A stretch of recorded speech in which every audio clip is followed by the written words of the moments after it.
بسم اللہ الرحمن الرحیم۔ مدارس کی منزل مدینہ مدینہ۔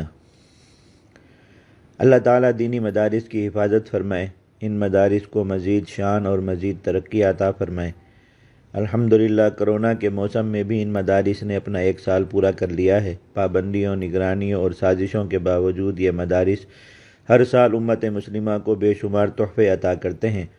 ہر سال قرآن مجید کے نئے حفاظ، سبحان اللہ و بحمدہ سبحان اللہ العظیم، اور پورا قرآن مجید اول تا آخر زبانی یاد کرنے والے چھوٹے چھوٹے معصوم بچے۔ یوں لگتا ہے جیسے پاکیزہ نورانی موتی۔ پوری دنیا میں کسی ایک شخص کو بھی پوری بائبل یاد نہیں، کوئی ایک شخص بھی تورات کا حافظ نہیں۔ بائبل بدل دی گئی، تورات تبدیلیوں کا شکار ہو گئی۔ بدھ مت والے تو کوئی کتاب رکھتے ہی نہیں، بس ورزش اور دماغی مشقیں۔ ہندوؤں کے پاس کوئی آسمانی کتاب نہیں، پرانے لوگوں کی لکھی ہوئی گیتا، رامائن اور افسانوں پر مشتمل مہابھارت۔ یہ کتابیں بھی پوری کسی کو یاد نہیں، مگر قرآن مجید محفوظ ہے اور دنیا کے ہر خطے میں اس کے حافظ موجود ہیں، اور اللہ تعالیٰ خود اس کتاب کے محافظ ہیں۔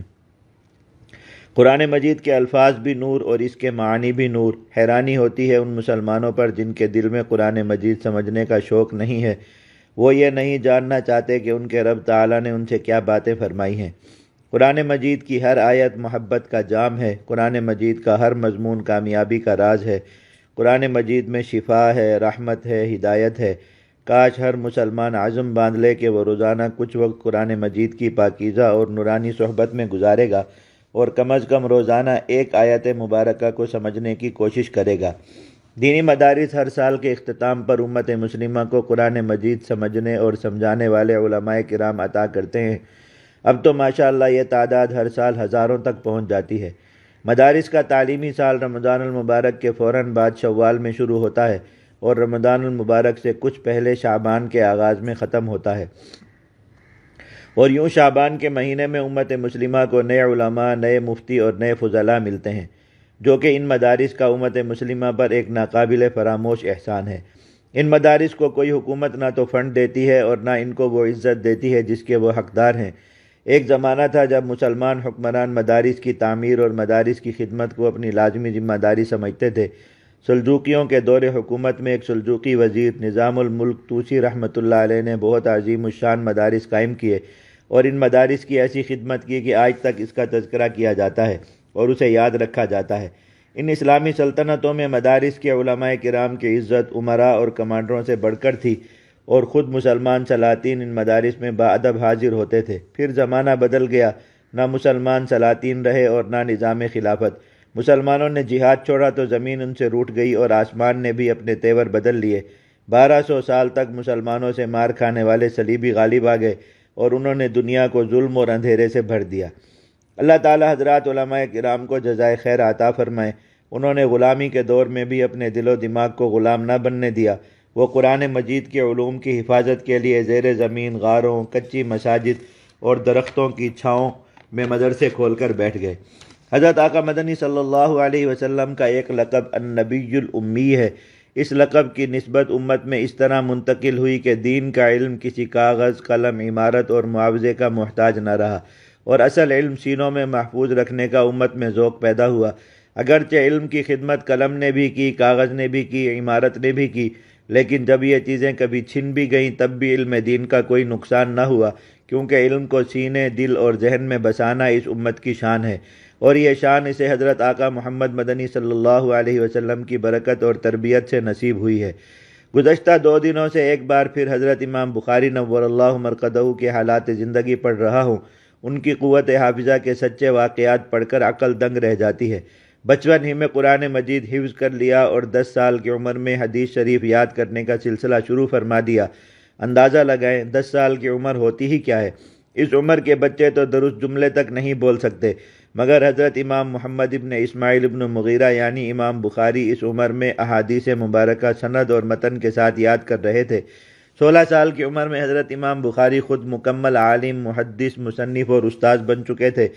ہزاروں احادیث مبارکہ ان کو یاد تھیں، اور وہ کاغذ و قلم کی مدد لیے بغیر ایک ہی مجلس میں ہزاروں احادیث مبارکہ زبانی سنا اور لکھوا دیا کرتے تھے۔ اللہ تعالیٰ نے ان کی یہ محنت قبول فرمائی اور ان سے حدیث شریف کی سب سے بلند پایا اور سب سے مستند کتاب صحیح بخاری لکھوانے کا کام لے لیا، ایسا کام جو صدیوں سے زندہ ہے، روشن ہے اور حضرت امام کا نہ رکنے والا صدقہ جاریہ ہے۔ آج تمام دینی مدارس میں آخری سال کے طلبہ کو بخاری شریف پڑھائی جاتی ہے، اور جب وہ بخاری شریف پڑھ لیتے ہیں تو انہیں عالم و فاضل کی سند دے دی جاتی ہے، اور بخاری شریف کے توسط سے ان کی علمی سند سیدھی مدینہ تک پہنچتی ہے، حضرت آقا مدنی صلی اللہ علیہ وسلم تک پہنچتی ہے۔ اہل علم فرماتے ہیں کہ امام بخاری نے 6 لاکھ احادیث میں سے چھانٹ کر 7,275 احادیث مبارکہ منتخب کی، اور ان 7,275 احادیث مبارکہ کو اپنی کتاب صحیح بخاری کا حصہ بنایا، اور اس میں اس قدر محنت اور اہتمام سے کام لیا کہ ہر حدیث شریف لکھنے سے پہلے غسل فرماتے، 2 رکعت نماز ادا کرتے اور پھر ایک حدیث یا ایک باب لکھتے۔ اس طرح 16 سال کے عرصے میں آپ نے یہ کتاب مکمل فرمائی۔ حیرت کی بات یہ ہے کہ یہ تمام احادیث سند اور متن کے ساتھ امام صاحب کو زبانی یاد تھیں، جبکہ آج یہ عالم ہے کہ کسی مسلمان کو 7 احادیث بھی متن اور سند کے ساتھ یاد نہیں ہوتی۔ مسلمانوں کو چاہیے کہ احادیث مبارکہ کو یاد کرنے کی کوشش کیا کریں۔ یہ حضرت آقا مدنی صلی اللہ علیہ وسلم کی وہ محبت بھری، حکمت بھری اور نور بھری باتیں ہیں جو آپ صلی اللہ علیہ وسلم نے اپنی امت سے فرمائی ہیں۔ دینی مدارس میں بخاری شریف کے اختتام پر ختم بخاری کے جلسے کا رواج بھی پڑ گیا ہے۔ دارالعلوم دیوبند اور مظاہر العلوم سہارنپور میں تو 10,000 افراد ختم بخاری کے اجتماع میں شریک ہوتے تھے۔